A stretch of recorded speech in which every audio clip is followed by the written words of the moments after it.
Welcome back. Now we're going to be joined by John Herbst, the director of the Atlantic Council's Eurasia program and the U.S.'s ambassador to Ukraine from 2003 until 2006. Hopefully we'll be pulling him up on Skype any moment now. Oh, perfect. It's wonderful when technology works. Thank you so much for joining us tonight. So we just wanted to talk to you a little bit about what's changed after the midterm election in the U.S., specifically in the Senate, but just how these elections could affect U.S. foreign policy. Well, there's little question that the Republicans who won a sweeping majority in the Senate to add to their majority in the House take a more active a more active role in foreign policy and are willing to engage where President Obama seems to be reluctant.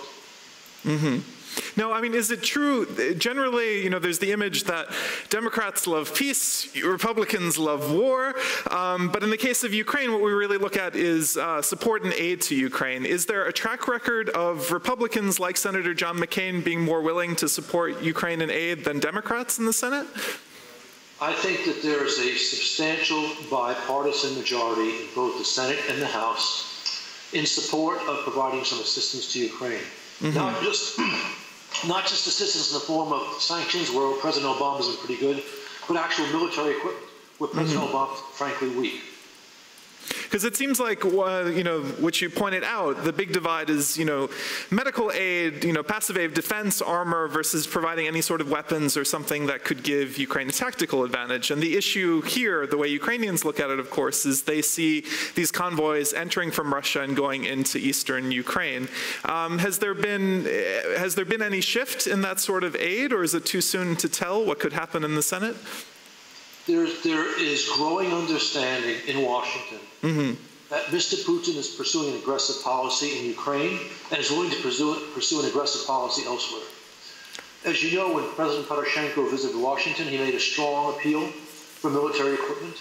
And that very day, the Senate Foreign Relations Committee, both Democrat and Republican, voted unanimously to provide military assistance to Ukraine.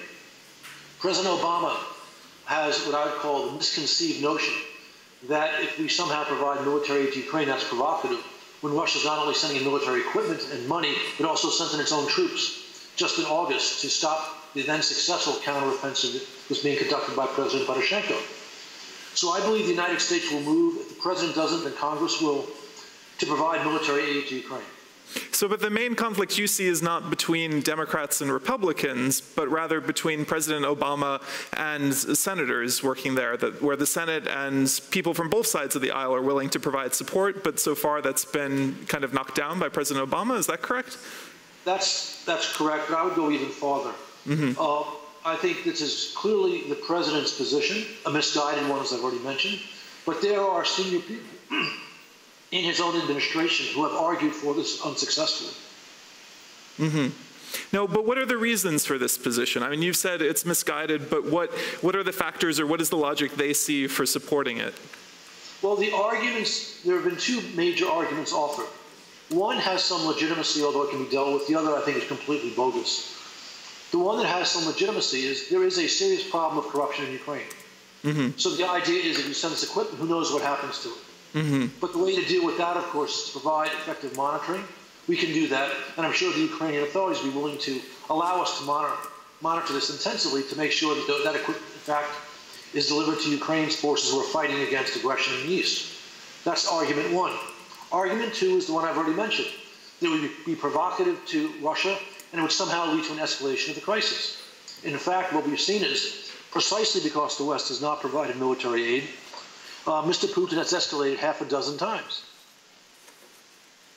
No, I mean, I think that's a good point. People in the West are often worried about escalation, but escalation seems to be proceeding no matter what, and the role that the U.S. plays doesn't seem to affect it too much. But do you think there's truth to the fact that, this is a more important conflict to Russia, that Russia is more invested and willing to wait, kind of gamble more on it than the U.S. is?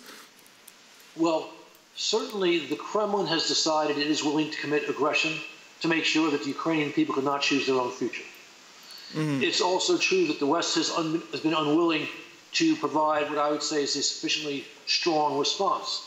But that's because they don't understand what's driving Mr. Putin.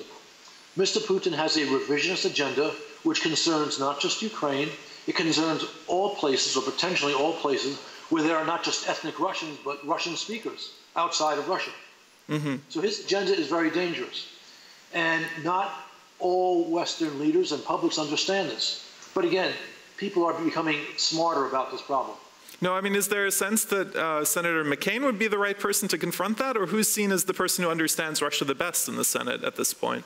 Well, I don't know who's the best Russian scholar in the Senate. I think that Senator McCain has a pretty good idea about this problem. I think Senator Menendez, who is still the head of the Foreign Relations Committee, a Democrat, has a very good understanding of this. Again, all senators on the Senate Foreign Relations Committee voted just a couple of months ago to provide military equipment to Ukraine. So this problem, again, is understood both by Democrats and Republicans. So it's not a party issue. All right, very interesting. Thank you very much for your time. Some interesting insight coming in from Washington, D.C. My pleasure.